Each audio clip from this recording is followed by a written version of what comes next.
What's up, guys? Today, I wanted to come and predict the champion in the top 5 of every UFC division by the end of 2025. Now, obviously, this is an extremely difficult thing to do as the UFC and MMA in general is one of the most unpredictable sports given how many random knockouts can happen, fluke wins, injuries, retirements, etc. So you never really know what's going to happen, but I'm going to do my best to predict the top 5 and the champion of every single division. And yeah, let me know how I do in the comments. Give me what you think is wrong or right, and let's get right into it, starting off with the flyweight division.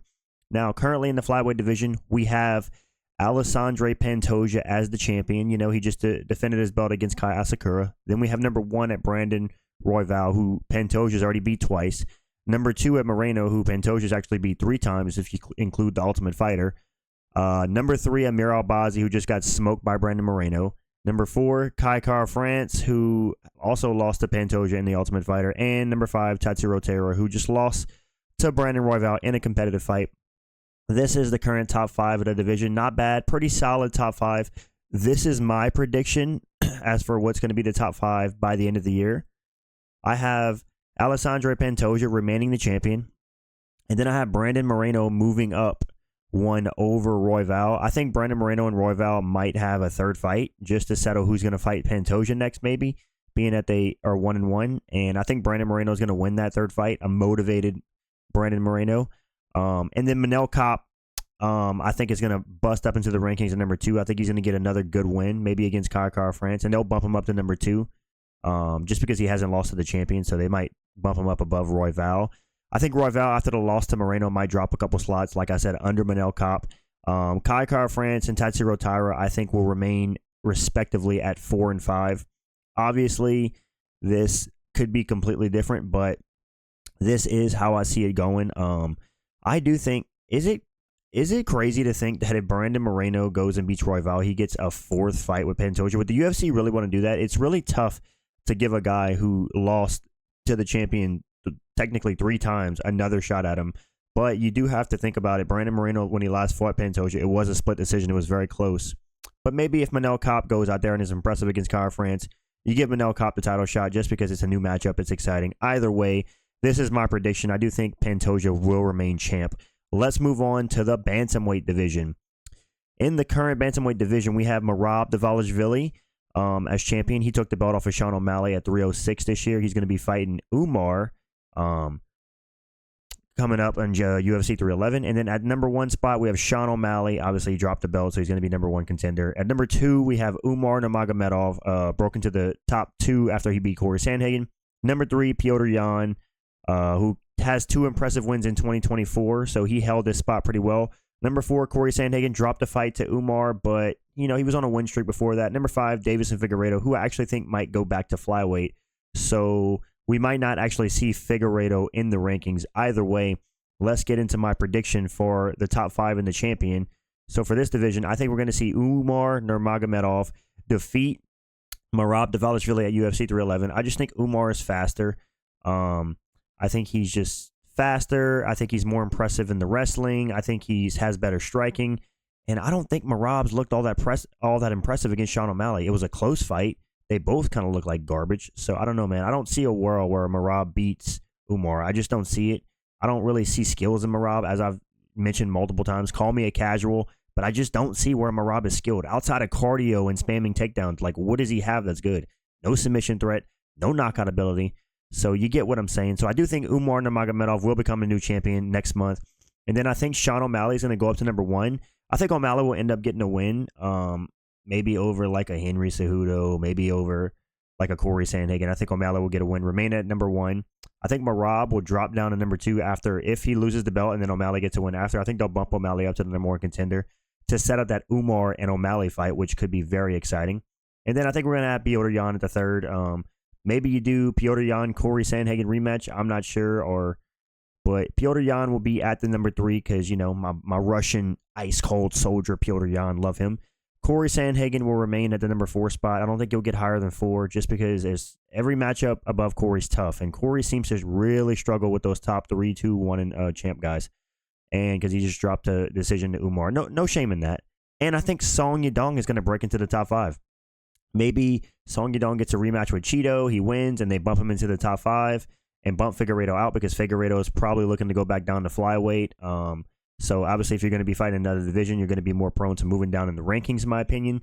So yeah, man, this is the top 5. I do see a new champ in Umar, and it's going to be damn hard. If Umar does get past Merab, which I do think he will, it's going to be incredibly hard to take the belt off of Umar just because of how well-rounded he is in the striking, in the grappling, and just so like defensively sound everywhere. Yes, he's been dropped by that one guy, but that was a one-off. You think Merab's going to drop him? So no. Whenever Umar fights Merab next month, he literally has nothing to worry about. He doesn't have to worry about being submitted. He doesn't have to worry about being knocked out. He literally just has to worry about defending takedowns and just being able to outpace. And he'll never outpace Merab, but I think he can technique him and win the fight that way.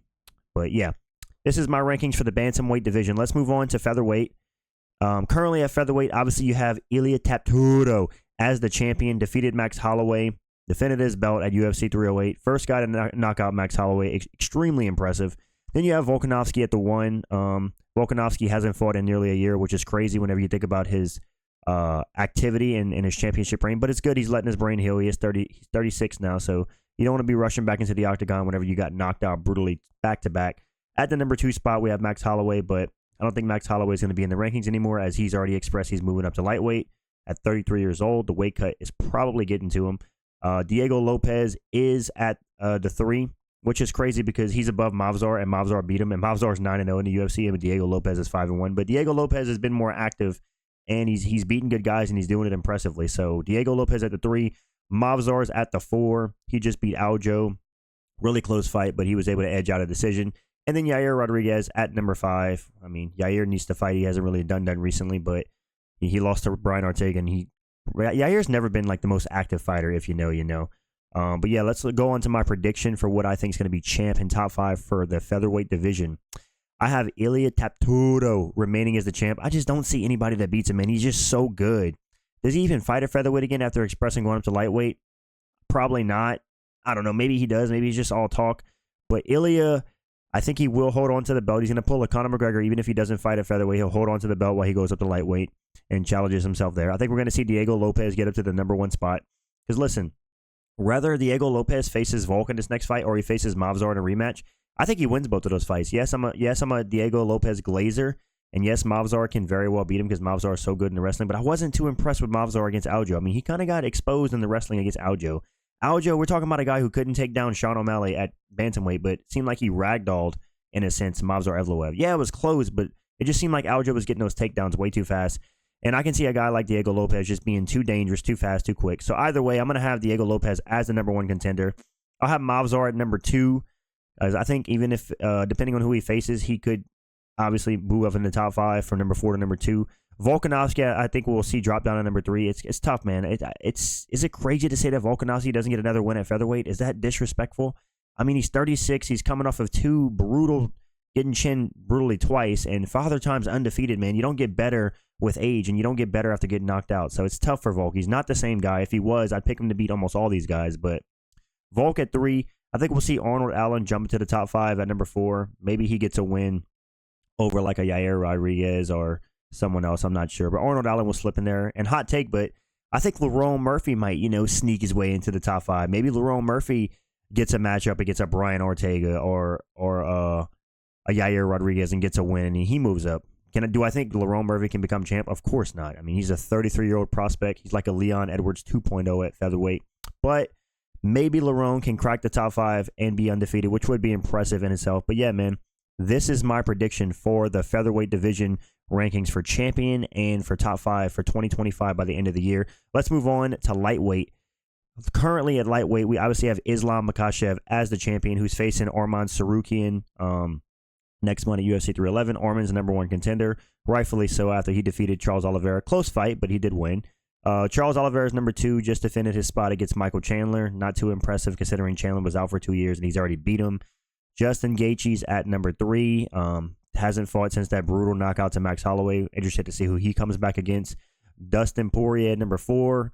I think he has one more fight in him. And Max Holloway at number 5. That's the current rankings at lightweight. We got 3 old heads in there in Poirier, Gaethje, and Oliveira. Those guys are old heads. They've been around for a long time. let's look at my prediction for who I think is going to be coming as the champ and the top 5. So as the champion, I have Islam Makhachev remaining the champion. I think he's too good, too well-rounded. I don't think Arman's going to beat him next month. I think Islam's just dangerous and better everywhere. And yeah, man, can Arman get the upset? Absolutely, he could. It's a, it's MMA fight at the end of the day. Yes, Arman can come in and get the upset. He can do some damage and maybe even steal the fight off of Islam. But I just don't see it happening. I think it's like a 75-25 fight for Islam. He just has to go out there, and he's just going to be better than Arman everywhere. Maybe in the pure wrestling, Arman's tad bit better, but that didn't even hold true in the first fight. Islam out-grappled him. So we'll see. It's 5 years later. Let's see who wins. But either way, I have Islam remaining the champ. Then I have Charles Oliveira at number 1 over Arman. Let me tell you why I have Charles at 1. I could see Charles Oliveira getting a win after Arman Sarukian loses to Islam. I could see Charles getting a win, and then for them to build the Islam-Charles rematch, because the UFC is probably going to push that. They're in Abu Dhabi. They're probably going to bump Charles to number 1 contender just to build the fight more. Like, oh, number 1 contender Charles comes back and fights Islam in a rematch. Arman Sarukian at the 2. I don't see many people beating him.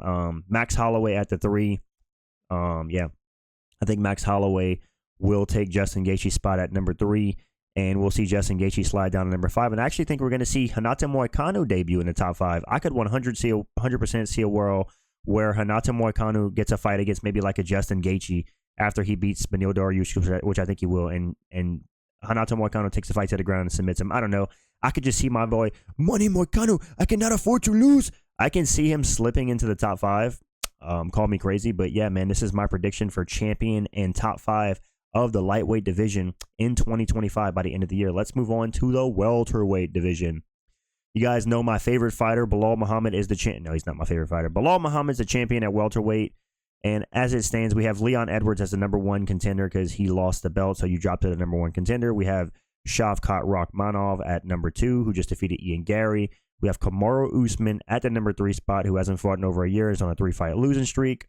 Either way, we have Jack Della Maddalena at number 4, who last defeated Gilbert Burns. And then we have Sean Brady at 5, who also last defeated Gilbert Burns. So this is our welterweight top 5, and I think it'll shake up a little bit going into 2025.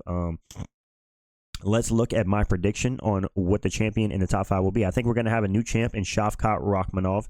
Am I a Shavkat Glazer? Yes, 100%. I think that Ian Gary is a stylistically harder matchup for Shavkat than like a Belal, just because of the style matchup, and the also the height of the opponent matters. I feel like Shavkat does well against shorter fighters. So yeah, a lot of people were saying that 49-46 Belal against Shavkat, and I wouldn't be crazy surprised if that happened, but I do think Shavkat will get it done and beat Belal Muhammad to become the champion. At the number 1, I'm going to keep Belal Muhammad because I don't think anybody beats him outside of Shavkat. I'll have Joaquin Buckley sliding up at the 2. I'm not sure who he beats, but maybe if he does get the fight against Usman, I could see Joaquin Buckley winning that fight and going up to the number 2 slot. Number 3, Leon Edwards. Maybe he fights like a Sean Brady and he keeps his spot and Sean Brady will fall out of the rankings. And then maybe you have a guy like Ian Gary fight Colby Covington and gets a win, and maybe they bump him up in the rankings to number 5. And then JDM, I think, will remain at number 4. Depending on how the fights go, this obviously could be different. I could see a world where Carlos Prates gets like a top 5 matchup and knocks a guy out and sneaks into the top 5. Like I said, these rankings are so hard to predict, but this is my predictions for welterweight division by the end of 2025. Yeah, man, if you notice, I think Kamaru Usman is going to drop out of the rankings. I mean, this guy's not getting any younger. His knees are completely shot. He's 37 years old, going to be 38 in May. He hasn't fought in over a year. He's on a 3-fight losing streak.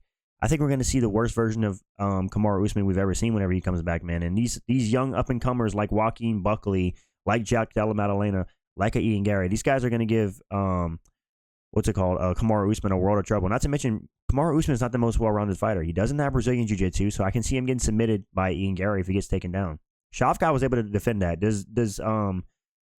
If Ian Gary takes Kamaru Usman's back, does he defend it? Now, I know that's kind of a casual take to say that Ian Gary can take Kamaru Usman's back, but Kamaru Usman's knees are shot. He's not going to have the same wrestling defense, guys. Either way, yeah, people are going to say, dude, Hamzat couldn't submit Kamaru. You think Ian Gary is going to do it? Hey, man, listen, crazier things have happened. Let's move on to the middleweight division. As it stands, we have Dricus du Plessis as the champion, and he's going to be rematching Sean Strickland at UFC 312, I believe. And then So it's going to be Dricus versus the number 1 contender in Sean Strickland in a rematch. And then at the number 2 spot, we have Israel Adesanya, who's scheduled to face Nasruddin Imavov at the Saudi Arabia card in February, I think. Khamzat Chimaev's at number 3. He just submitted and destroyed Robert Whittaker in the first round. Robert Whittaker's at the number 4 spot.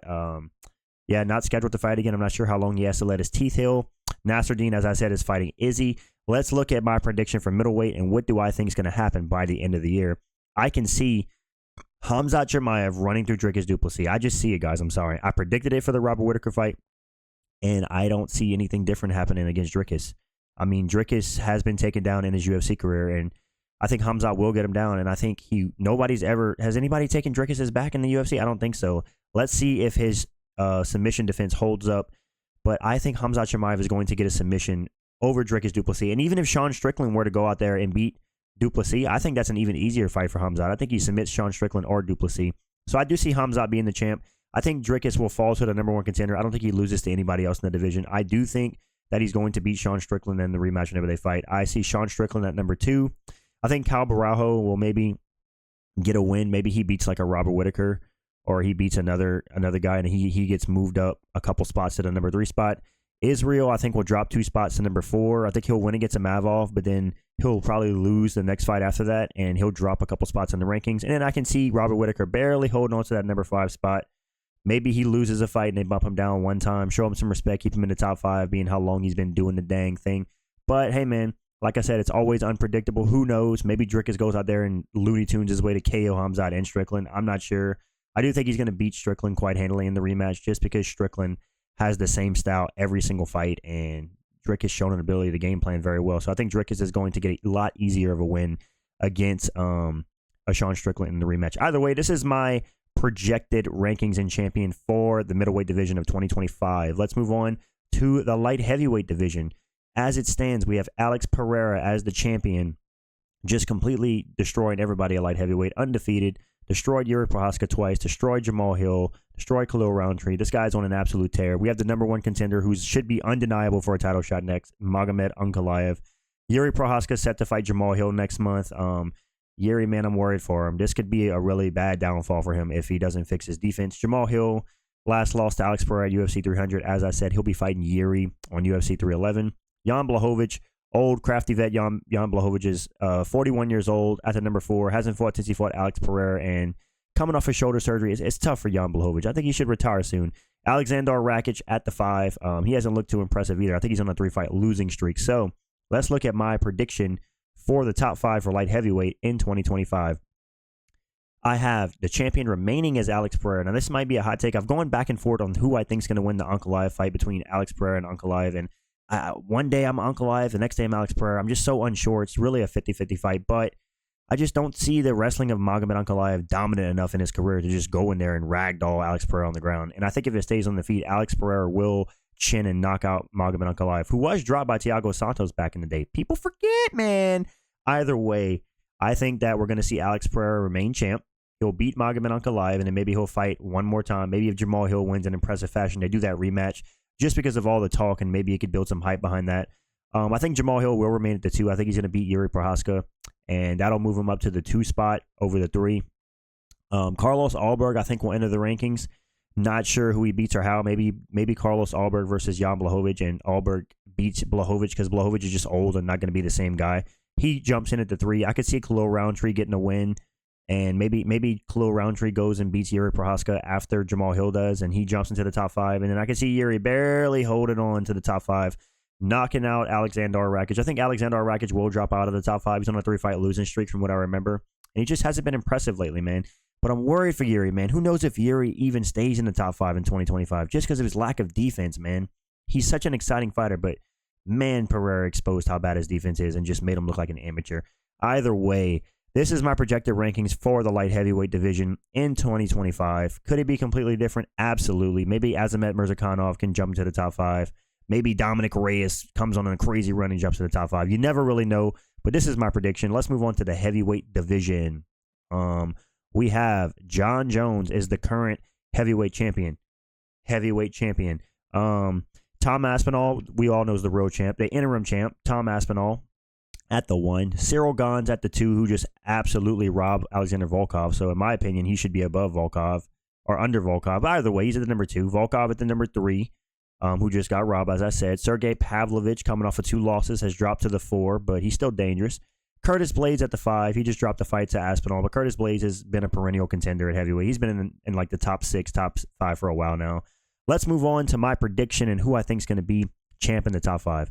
So, as you noticed right away, John Jones is not in here. I think John Jones is going to lose to Tom Aspinall, and I think he's going to retire. John Jones is going to be 38 in July. He's been flirting with the idea of retirement forever. And I do think Tom Aspinall beats John Jones, just the athleticism, the speed. John Jones, yes, I will concede that overall as a mixed martial artist, John Jones is more complete and probably has a higher fight IQ against Tom Aspinall. But we're talking heavyweight, guys. It just hits different. Tom Aspinall is a lean 255, 260 pounds. He's faster than John Jones. He's younger. He's stronger. And I think size does matter. And that's why anytime John Jones has faced somebody outside of Cyril Gane that was his size, an old man Stipe, he struggled like Dominic Reyes, like a Thiago Santos, like a Gustafsson back in the day. Whenever he faces guys that are tall and his size, he struggles. And Tom Aspinall is every bit of that. So I think Tom Aspinall, a bit of Tom Aspinall glaze there. I think Tom Aspinall will go on to dethrone John Jones and retire him. And then after that, I think we're going to see Cyril Gane at the 1. We're finally going to get that anticipated matchup between Aspinall and Gane. I do want to see that fight. I'm interested. I would pick Tom Aspinall to probably take down and submit Gane. Gelton Almeida, I think, will slide up to the 2. He'll beat Sergey Spivak and maybe get another win. Slide up to the 2. Volkov will stay at the 3, I think. I think he'll hold a spot. Crafty man, Volkov doing his thing. I think he just beat Gane, but, you know, it is what it is. Pavlovich and Blades, I think, will remain at 4 and 5. Heavyweight's so shallow, I just don't see who comes up and takes their spot. So I could just see them kind of maintaining. Maybe you do a Pavlovich and a Blades rematch. Who knows? Either way, this is my prediction for the Big Blobs, the heavyweight division. Can you imagine if Shamil, the Milldeal Beef Chief Gaziev, finds a way to sneak his way into the top 5? That'd be the greatest thing to ever happen in the UFC. But yeah, guys, this is my prediction for the top 5. And the champion of every single UFC division in 2025. Obviously, this is an insanely hard thing to predict. I would love to come back to this video at the end of 2025 and see how right or how wrong I was, just to see like how unpredictable and crazy the UFC is. That would be an interesting thing to do. But yeah, man, thank you guys for watching. As always, leave a like if you enjoyed. I appreciate all the new support on the channel, all the subscribers, comments, likes, and everything. Thank you guys so much. Subscribe to the channel if you're new, and I'm out, guys. Deuces.